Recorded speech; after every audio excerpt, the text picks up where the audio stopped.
रामकृष्ण हरी. सार्थ श्री ज्ञानेश्वरी अध्याय 2 ओवी क्रमांक 139 ते 144. जैसे स्वप्ना माझी देखिजे ते स्वप्नींची साच आपजे, मग चेऊनिया पाहिजे तव काही नाही. तैसी हे जान माया तू भ्रमत आहासी वाया, शस्त्रे हानीतलिया छाया जैसी अंगीन रूपे.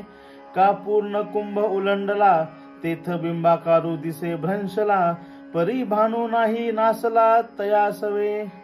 ना तरी मठी आकाशे जैसे मठाकृती अवतरले असे, तो भंगलिया आपैसे स्वरूपची.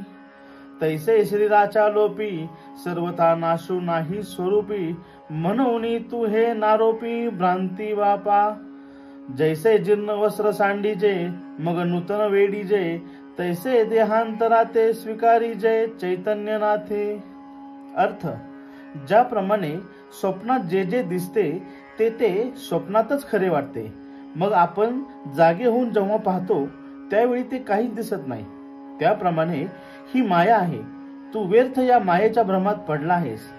जसे एखाद्याच्या शस्त्राने देहाच्या सावलीला मारले तर ते शस्त्र देहामध्ये घुसत नाही, किंवा पाण्याने भरलेला घडा पालथा केल्यावर त्यातील सूर्याचे प्रतिबिंब नाहीसे झाल्यासारखे दिसते, परंतु त्यामुळे मूळ सूर्यावर काहीही परिणाम होत नाही.